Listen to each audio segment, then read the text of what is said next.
you guys, welcome back to my channel. My name is Pooja and in today's video I'm going to talk about 6 makeup mistakes and the do's and don'ts in the makeup. So basically on my left side I'll be doing the don'ts and on my right side I will be doing the correct and the do's makeup. So before we start, I want to put out a disclaimer here that these are the things which have worked for me and this is how I like my makeup. Makeup is very subjective, guys, and if you are somebody whose makeup turns grey and patchy, then this is the video for you. Make sure you watch it till the end. If you haven't subscribed to my channel, make sure you do so. I have been doing makeup for quite some time and these are my experiences from don'ts to do's. Also, makeup has no set rules and I feel you can nail the techniques with constant practice. So without wasting any more time, let's get started. So the first mistake which I'm going to discuss today is not prepping your skin. It is a very important step to prep your skin for the upcoming makeup. I feel it is one such step which people tend to ignore, but let me tell you guys, it plays a very vital role and your makeup will look patchy if you don't prep your skin. The makeup will stick to the dry patches on your face, the foundation won't blend well, and the end result will be cakey, and that's not a very good sight. On my left side, I won't be doing anything, and on my right side, I will do a basic skin prep. For prepping your skin, you can go for any moisturizer of your choice. I'm gonna go with a serum and a moisturizer and a lip balm. So the serum which I'm gonna use today is from It's Skin.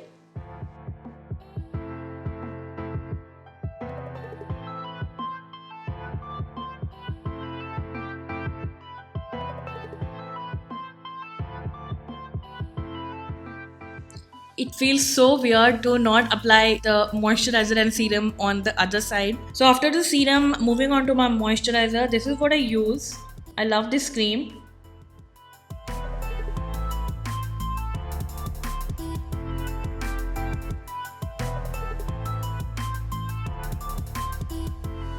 So I'm done with my moisturizer and serum. You can clearly skip at this step, but I like to go a little extra. So I use these two things. First one being an eye cream and the second one is a lip balm from Nykaa.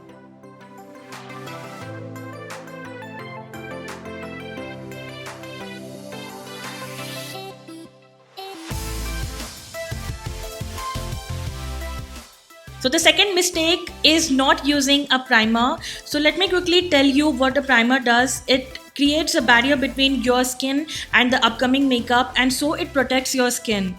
Also, a primer gives you a smooth canvas for the upcoming makeup. Now you can use any primer according to your skin type. If you are from a dry skin type, go for a moisturizing primer or a facial oil. If you are from an oily skin type, then go for a mattifying primer. So I have some pore situation and some texture on my face, so I will go for a pore filling primer, which is a silicone based primer. This silicone based pore filling primer will smoothen out my texture and fine lines and thus giving me a nice texture for the upcoming foundation. So on my left side, I again won't be applying anything, and on my right side, I'm gonna use this professional primer from Benefit. This is a really good primer, guys. This is one of my favorites and it also smoothens out the texture to some another level. And I like to concentrate mostly on my T-zone, that is on my nose and under my eyes where I have some lines and pores.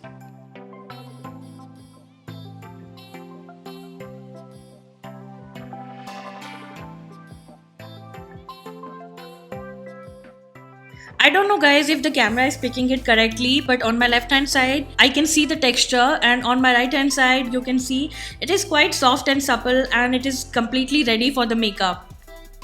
I have quickly done my eye makeup and foundation off camera. I will be making a separate video where I'll talk about the mistakes, the do's and don'ts while doing the eye makeup. Also, I'm not gonna be covering any foundation mistakes in today's video because it is pretty basic and I'm pretty sure that you guys would have figured it out.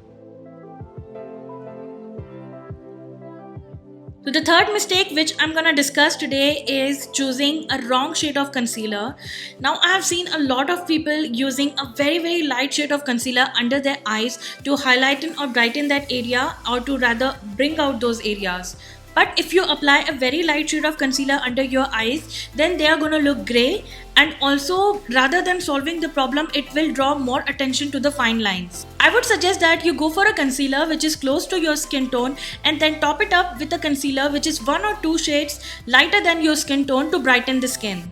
On my left hand side, I will be using a concealer which is very light to my skin tone, and on my right hand side, I will be using two concealer. First, which is close to my skin tone, and second one which will be 1 or 2 shades lighter to me. So on my left side, I have applied a concealer from Makeup Studio. You guys can see that it's very light as compared to my skin shade. On my right side, I will be using this Conceal and Define Concealer from Makeup Revolution. This will help me in cancelling out the darkness.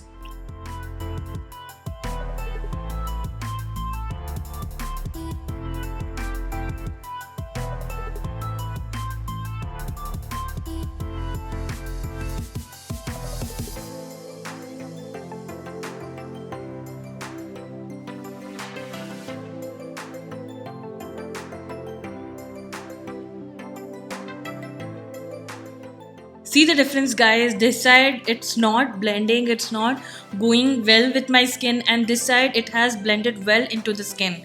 So this looks very natural. And for brightening my under eyes, I'm gonna use this MAC Pro Long Wear Concealer.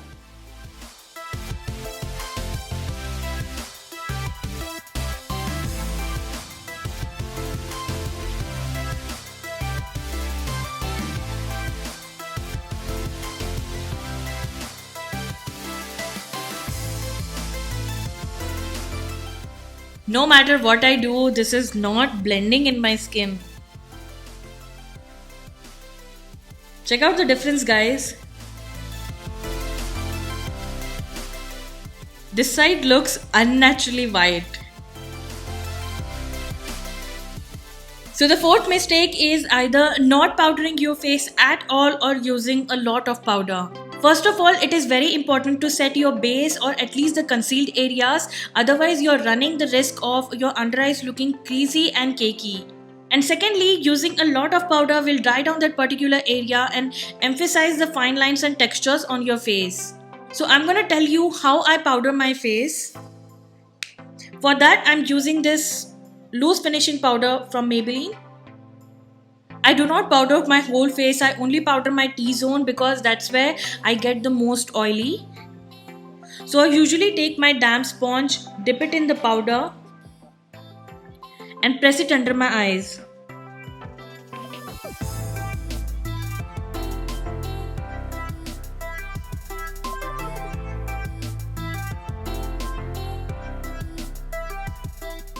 Using a damp beauty sponge for pressing the powder in my under eyes has two advantages. First of all, it takes away all the excess product, and second, it does not dry down my under eyes.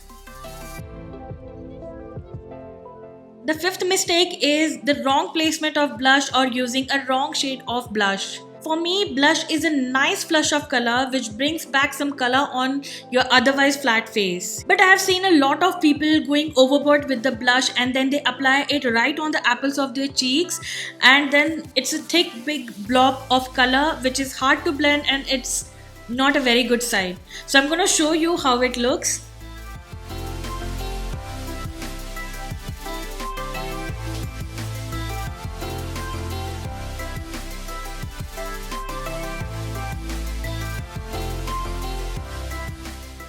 So there are 2 points to note here is that your blush should always mimic the natural colors of your cheeks. That's why choosing the right shade is very important. Nobody has such pink cheeks. And secondly, the placement of blush makes a whole lot of difference. So now on my right hand side, I will show you how I apply the blush. I'm using this powder blush from MAC. You can see it's warmer than what I have on my left cheek. So I take the blush, I take my brush into the blush. I take off the excess, I tap it on the back of my hand and then apply.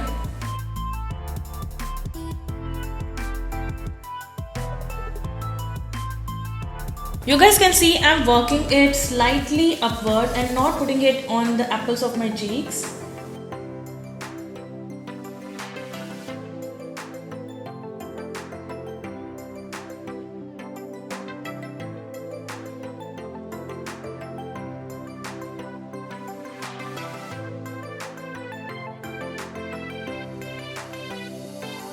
You saw me taking off the excess on the back of my hand. This gives me control on how much amount I'm gonna put on my face. I know guys, it looks like there are a lot of steps while applying the blush, but trust me guys, you'll get used to it. While doing makeup, you have to keep this in your mind that less is always more, because you can go back in the product again and apply more, but once you have applied a lot of product, it's hard to take off and blend it. And you can clearly see the difference, how the correct placement makes a lot of difference in the whole look. Coming to the sixth and the final mistake of this video is the wrong placement of highlighter. Applying highlighter has to be my favorite step when it comes to makeup, and let's be honest guys, we all love putting that glow on our faces. But the placement makes a whole lot of difference. I have seen a lot of people going heavy handed and applying a generous amount. There is a little science behind this. I don't want to bore you guys, but you guys need to know this. Our face has natural contours with some depths and some elevated points. So when we put on a base, our face appears to be flat. So with the help of contouring, bronzing and highlighting, we bring back those natural contours and enhance them. So when you apply shadows on your face with the help of contouring and bronzing, you're pushing them back. And when you apply the highlighter on the highest points of your face, you're actually bringing them ahead to get it a more three-dimensional look. So for my right hand side, I am gonna use this Pat Baked highlighter.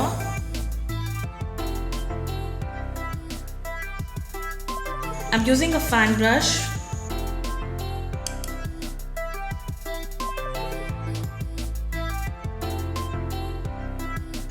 And I'm applying it right on the cheekbones. Here is the highest point.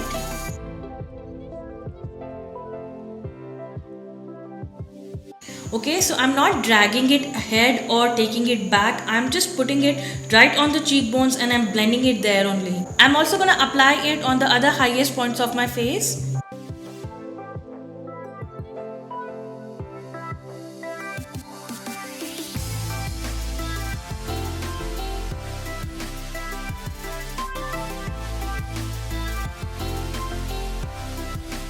So I have applied the highlighter on my brow bone, my bridge of the nose, cupid's bow and a little bit on my chin. On my left hand side, I will be applying a little bit ahead.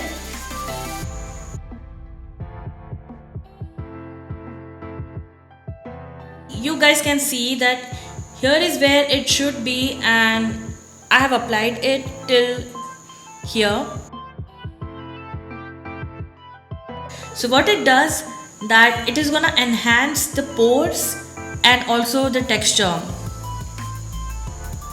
Otherwise on this side it is only on the highest points and it will be visible only when the light hits it.